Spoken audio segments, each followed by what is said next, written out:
मी परत चालू करतो, स्क्रीन शेअर करतो.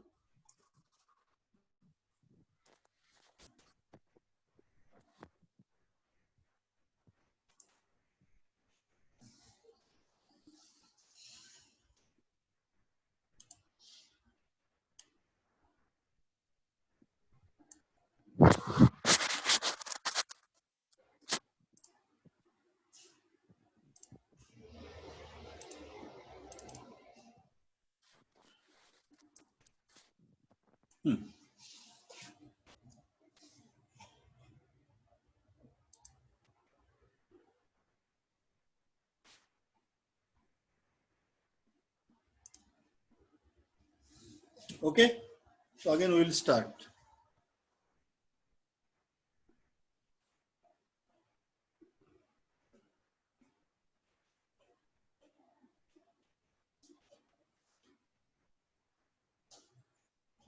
मगाशी मी लिहिलं होती रिपल फॅक्टर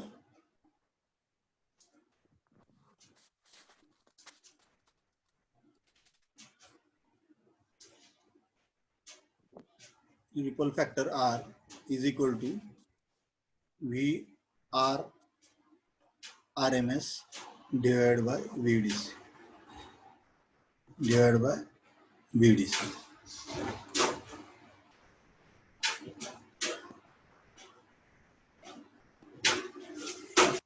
हा फॉर्म्युला लिहिला होता, बरोबर आहे.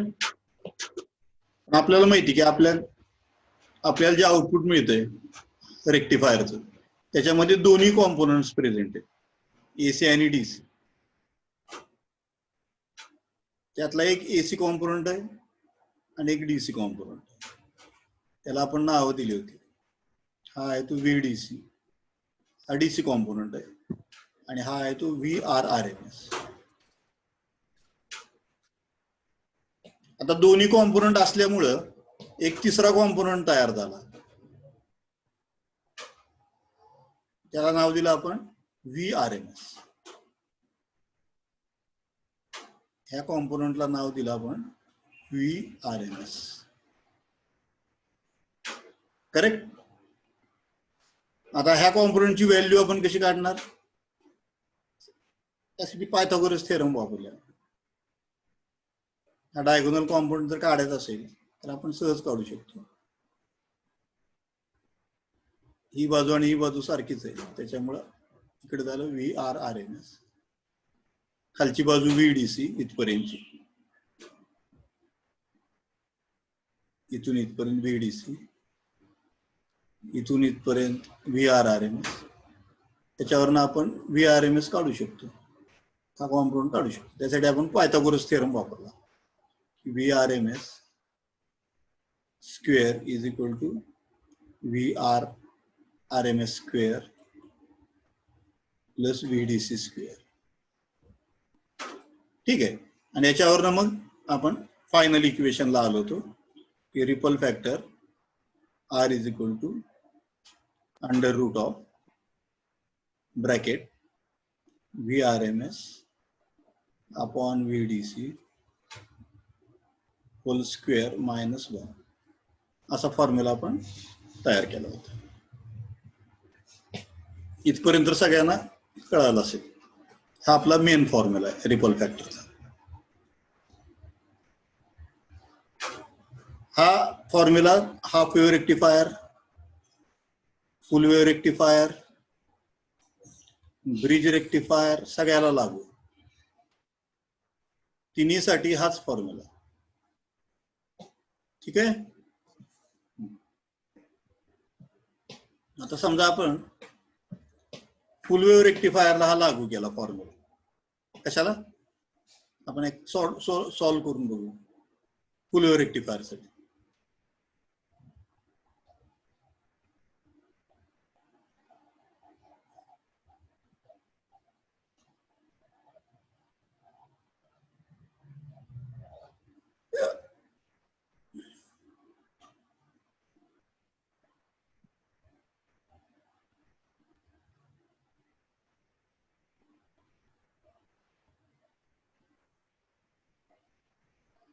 आपण फुल वेव्ह रेक्टिफायर साठी वापरू.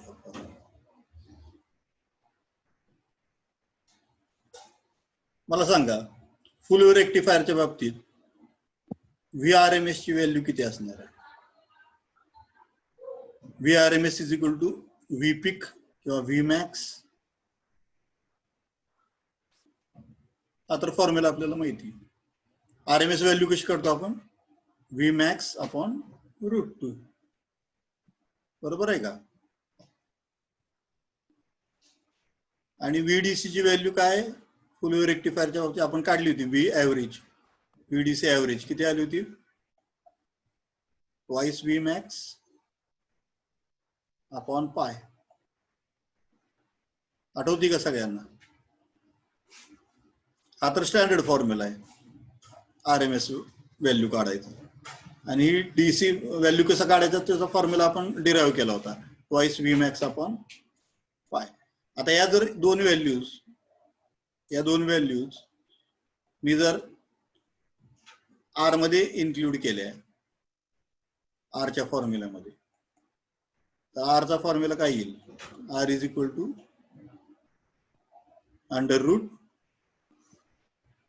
VRMS म्हणजे काय? V max upon √2.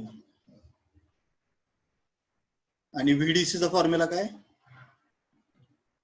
Twice V max upon पाय. आणि या सगळ्याचा स्क्वेअर -1. येते लक्षात?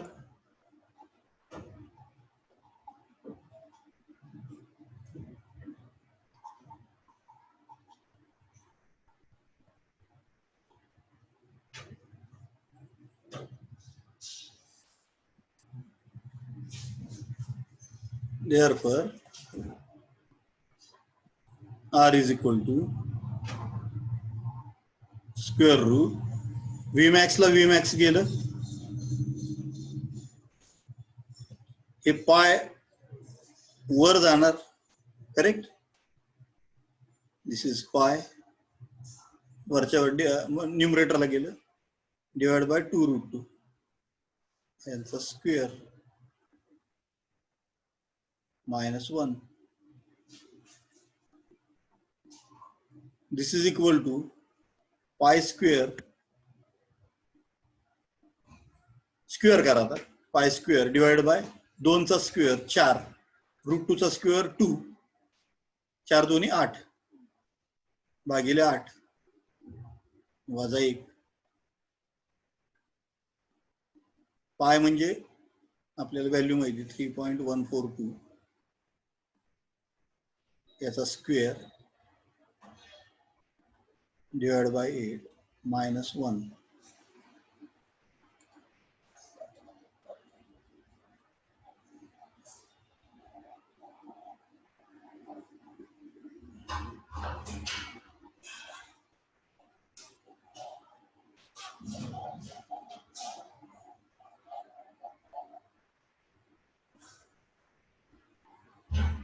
हम्म 3.142 तुमच्या मोबाईलवर बघा किती येते, मी तुम्हाला दाखवतो.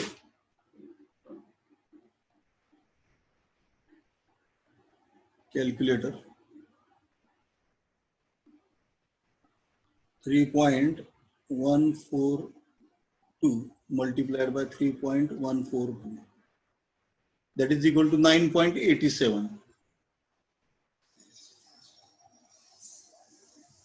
That is equal to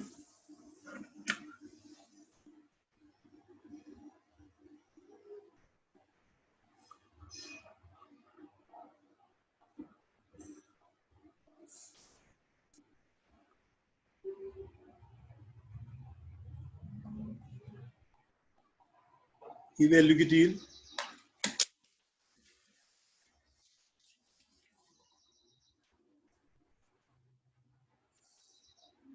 calculator करतोय मी सध्या. 9.87 डिवाइड बाय 8, 1.23 ही व्हॅल्यू आली 1.23 minus 1, that is equal to 0.23.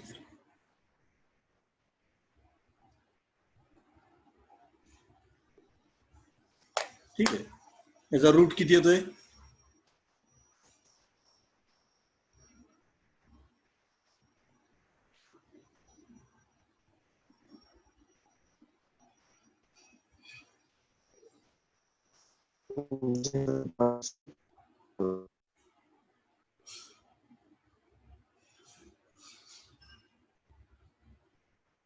Square root of 0.23 is 0.47. किती आलं?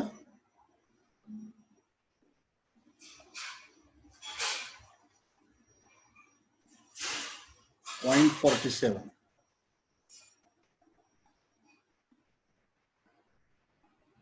So the ripple factor R is equal to percentage मध्ये जर घेतलं percentage ripple factor is equal to 47%.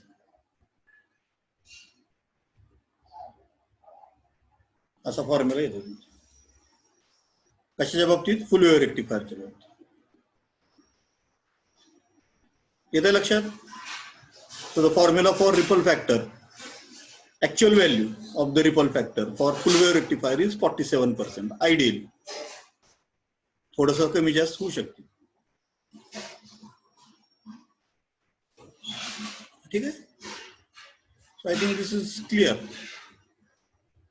If you try to draw, find out the formula for half wave rectifier, हे full wave rectifier च्या बाबतीत formula आपला तोच आहे, VRMS upon VDC square of this minus 1. In case of half wave rectifier,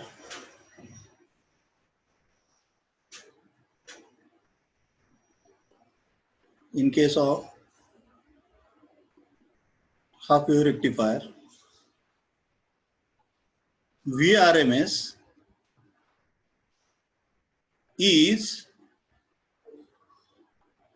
Vmax upon 2, not root 2. Half wave रेक्टिफायरच्या बाबतीत मात्र RMS value जी येते VRMS, that is Vmax upon 2 आणि Vmax upon root 2 नाही. कारण कशामुळं? कारण हाफ वेव्ह रेक्टिफायर मध्ये अर्धी सायकलच तुमचं हे फ्लो होतो, करंट फ्लो होतो सेकंडरी मधनं, आणि अर्धी हाफ सायकलला करंटच फ्लो होत नाही सेकंडरी मधनं. आणि फुल वेव्ह रेक्टिफायरच्या बाबतीत मात्र दोन्ही हाफ सायकलला सेकंडरी मधनं करंट फ्लो होतो, पॉझिटिव्ह हाफ सायकलला पण फ्लो होतो आणि निगेटिव्ह हाफ सायकलला पण होतो. त्याच्यामुळे त्या बाबतीत मात्र तुमचा फॉर्म्युला येतो RMS is equal to Vmax upon root 2. परंतु हाफ वेव्ह रेक्टिफायरच्या बाबतीत आपल्याला माहिती आहे की फक्त पॉझिटिव्ह हाफ सायकललाच करंट फ्लो होतो, निगेटिव्ह हाफ सायकलला करंट फ्लो होत नाही, कारण डायोड रिव्हर्स बायस असतो. त्यावेळेस जर तुम्ही फॉर्म्युला काढला त्याचा VRMS चा, तर तो फॉर्म्युला येतो Vmax अपॉन 2. तुम्ही म्हणताल हा फॉर्म्युला आला कुठनं? यासाठी प्रूफ्स आहेत. ते प्रूफ असेल मी तुम्हाला दाखवतो.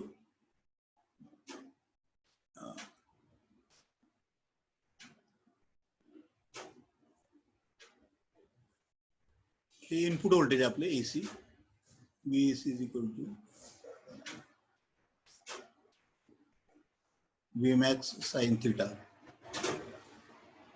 हा आपला AC व्होल्टेज, बरोबर आहे, AC व्होल्टेजचा फॉर्म्युला. तर ह्याची RMS व्हॅल्यू जर काढायची असेल मला, तर RMS व्हॅल्यू आपण कशी काढतो? VRMS म्हणजे रूट मीन स्क्वेअर. स्क्वेअर घ्यायचा याचा, त्याचा रूट घ्यायचा आणि त्याचा मीन घ्यायचा. Root mean square, correct? म्हणजे पहिल्यांदा रूट घ्यायचा,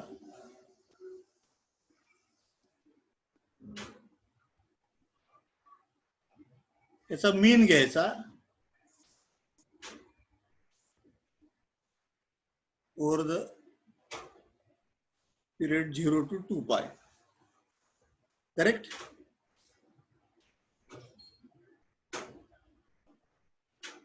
व्ही मॅक्स स्क्वेअर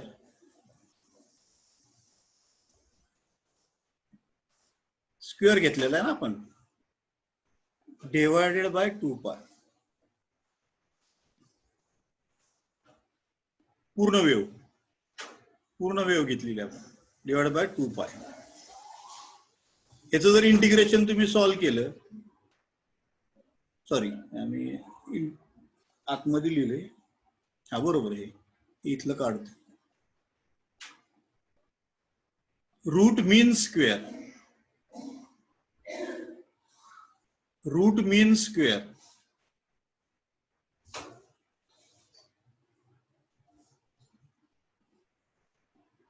हा रूट जो आहे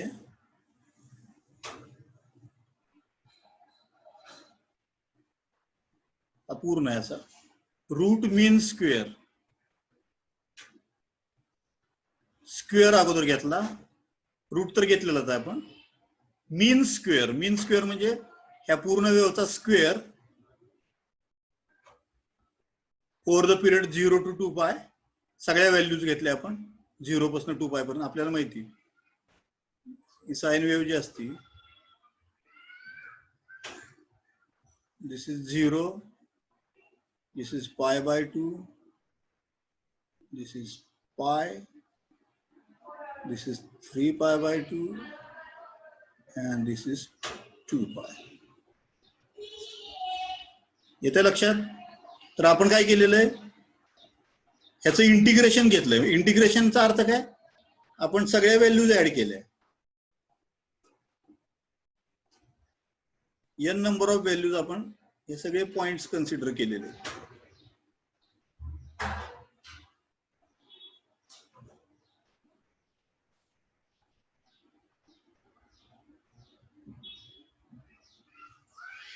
म्हणजे 0 पासून ते 2π पर्यंतचे, म्हणून त्याला इंटिग्रेशन म्हटलेलं आहे. सगळे व्हॅल्यूज ऍड केलेले आहेत. काय ऍड केलेले आहेत? सगळ्या व्हॅल्यूज यांचे स्क्वेअर्स ऍड केलेले आहेत. या सगळ्या व्हॅल्यूचे स्क्वेअर्स ऍड केलेले आहेत. Correct? So your theta is changing from 0 to 2π. आपण सगळ्या व्हॅल्यूज कन्सिडर केलेल्या आहेत. 0 पासून ते 2π पर्यंत थीटाच्या सगळ्या व्हॅल्यूज कन्सिडर केलेल्या आहेत आणि सगळ्या व्हॅल्यूचे स्क्वेअर्स घेतलेले आहेत आपण.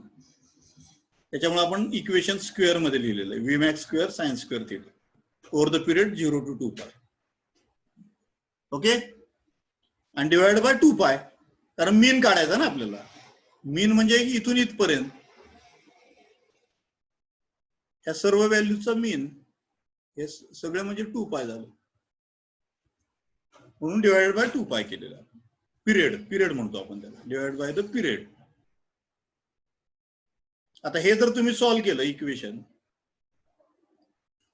तर तुम्हाला काय व्हॅल्यू मिळणार आहे? तुम्हाला व्हॅल्यू मिळणार आहे व्ही मॅक्स अपॉन 2. तुम्ही सॉल्व्ह करू शकता?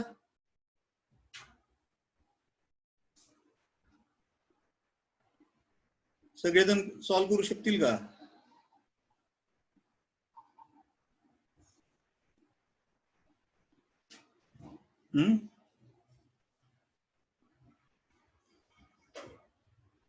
का नाही?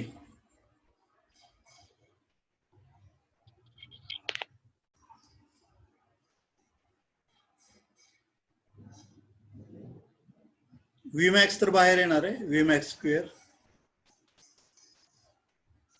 Correct? Upon 2π integration of sine square theta d theta over the period 0 to 2π.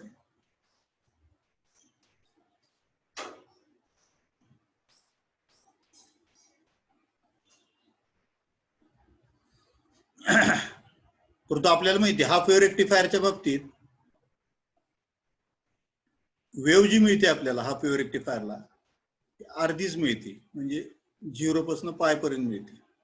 π पासून 2π पर्यंत हे 0च राहते. करेक्ट? त्याच्यामुळं हे 2π पैकी 2 जरी काढलं मी तरी चालतं, कारण 0 to π वेव्ह मिळती, π to 2π 0च आहे, त्याच्यामुळं ती धरली नाही तरी चालते. करेक्ट. एवढी जर वेव घेतली, आता साइन स्क्वेअर थिटा इंटिग्रेशन याचं घ्या 0 to पाय या लिमिट्स मध्ये. साइन स्क्वेअर थिटाचं काढता येईल का तुम्हाला? Integration of sine square theta.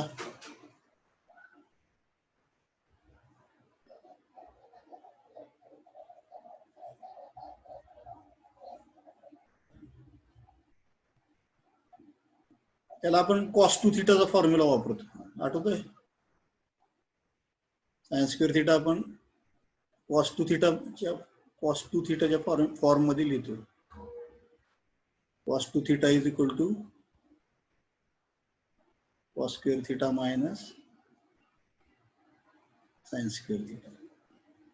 परंतु cos square theta is 1 minus sine square theta. So 1 minus sine square theta minus sine square theta. That is equal to 1 minus twice sine square theta. That is cos 2 theta. Therefore, sine square theta or 2 sine square theta is equal to 1 minus cos 2 theta. Or sine square theta is equal to 1 minus cos theta by 2. तर या ही जी sine square थिटाची value आहे तिथं आपण काय replace करू शकतो? 1 minus cos two theta by 2 he value replace करू शकतो. 2 बाहेर निघाल, 2 बाहेर निघाल्यावर इथं 4 पाय होईल. बरोबर आहे, 4 पाय होईल तिथं, इंटिग्रेशनच्या बाहेर येईल ना. आणि मग 1 मायनस कॉस टू थिटा याचं तुम्हाला इंटिग्रेशन घ्यावं लागेल in the limits 0 to pi. 1 minus cos two theta. 1 minus cos two थिटाचं काय येते? 1चं येते theta over the limits 0 to pi minus cos two थिटाचं काय येते? Sine two theta by 2.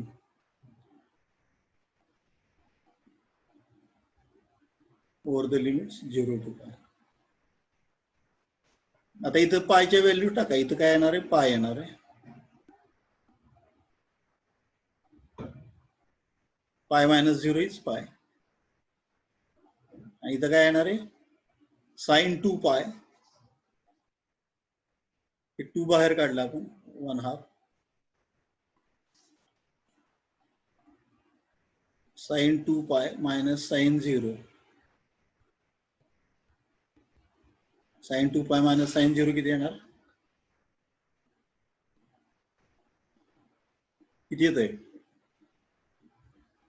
Sign 2 पाय किती येणार? साइन 0 इज साइन 0 किती येत आहे? Sine 0 is sine 90 is 1. Sine 0 is 0. बरोबर आहे का? त्याच्यामुळे ही सगळी टर्म 0 होईल. ही सगळी टर्म काय होईल? 0. साइन 2 पाय पण 0च आहे आणि साइन 0 पण 0च आहे.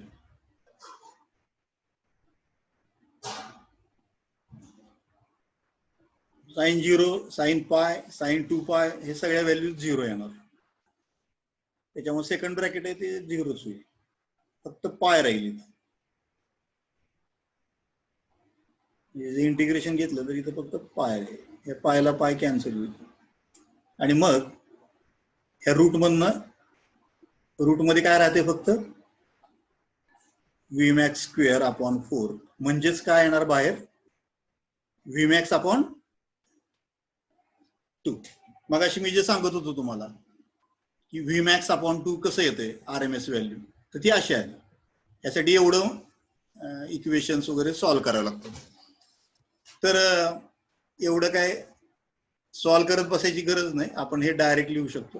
मी कसं आलं फक्त हे सांगितलं तुम्हाला. थोडा मॅथमॅटिक्सचा पार्ट आहे हा.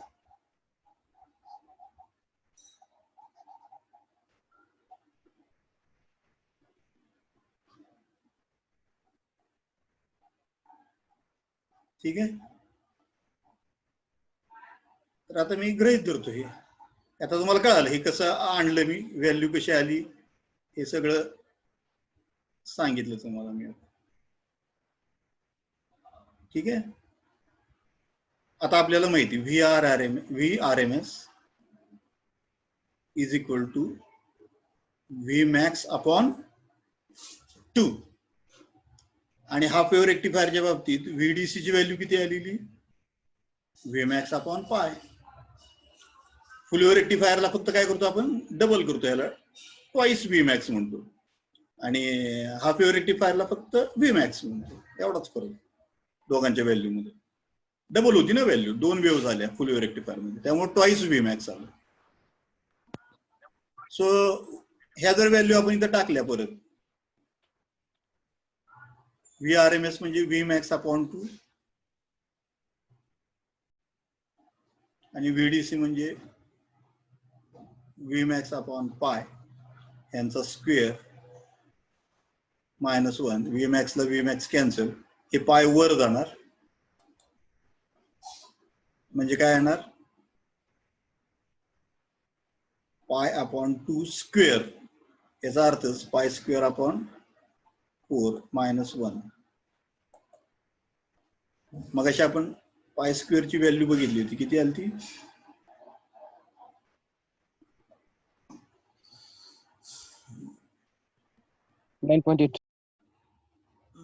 किती आली ती?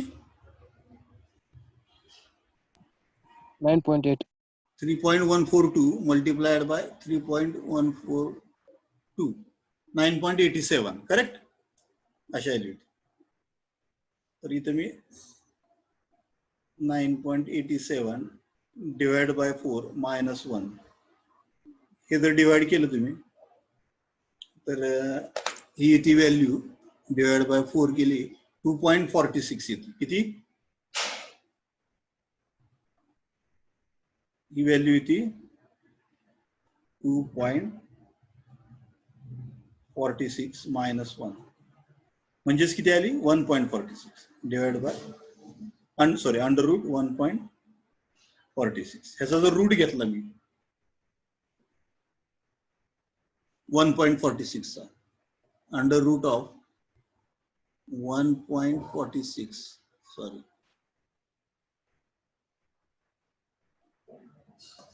1.208 येते. उत्तर किती येते? That is equal to, root मधनं काढलं त्याला 1.208 किंवा त्याला मी अप्रॉक्सिमेटली म्हणतो 1.21. तर रिपल फॅक्टर किती आला?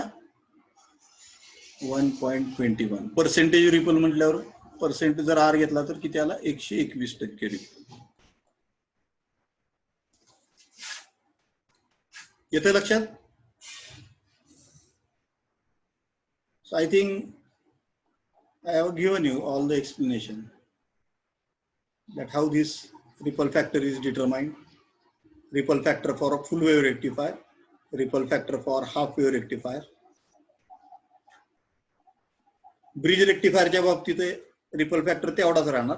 जो फुल वेव्ह रेक्टिफायर सेंटर टॅपचा आहे तोच रिपल फॅक्टर ब्रिज रेक्टिफायरच्या बाबतीत पण असणार आहे. दोघांमध्ये फरक नाही. तर आता आपण हे डिटरमाइन केलं की हाफ वेव्ह रेक्टिफायर जर असेल तर त्याचा रिपल फॅक्टर येतो 121%. फुल वेव्ह रेक्टिफायर जर असेल तर त्याचा रिपल फॅक्टर येतो 40. किती आलं मग अशी आपलं किती आलं होतं उत्तर? 46 होतं ना?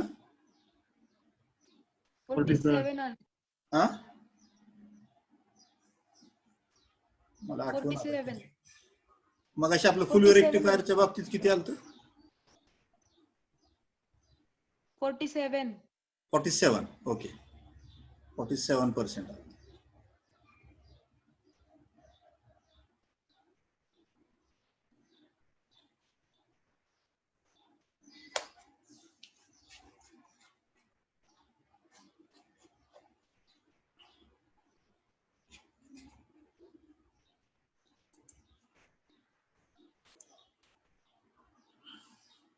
ठीक आहे 47%. आता मला सांगा हाफ वेव्ह रेक्टिफायरच्या बाबतीत रिपल फॅक्टर 121% आणि फुल वेव्ह रेक्टिफायरच्या बाबतीत ripple factor 47%. Which one is better? Full wave rectifier चांगला का हाफ वेव्ह रेक्टिफायर चांगला? सांगा. फुल वेव्ह रेक्टिफायर. कशामुळं?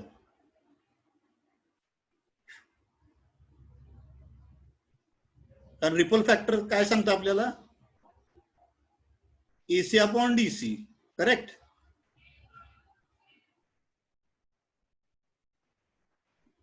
AC upon DC.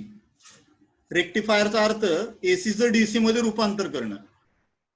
याचा अर्थ आउटपुटला डीसी जास्त असलं पाहिजे, एसी कमीत कमी असलं पाहिजे. जेवढं एसी कमी आणि जेवढं डीसी जास्त, एसी मिनिमम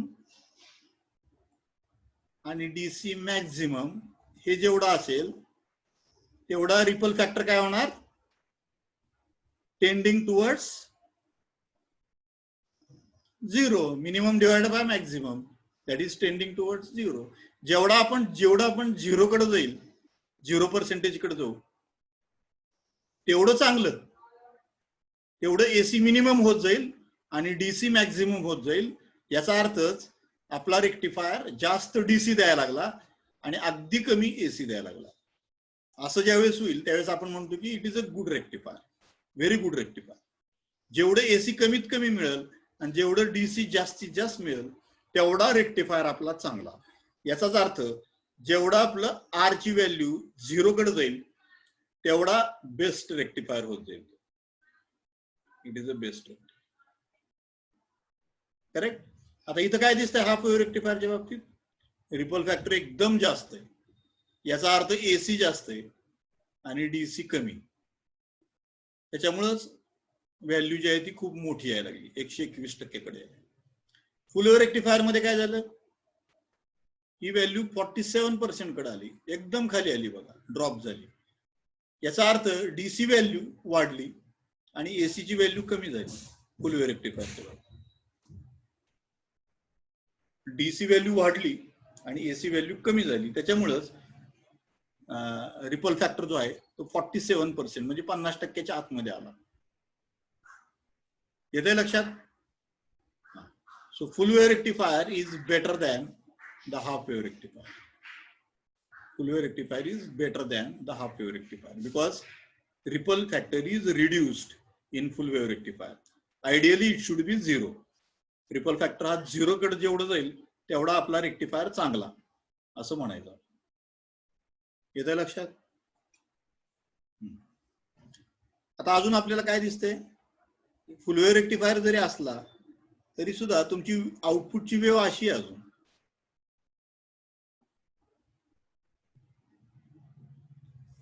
बरोबर आहे का? तुमच्या आउटपुटची वेव्ह अशी.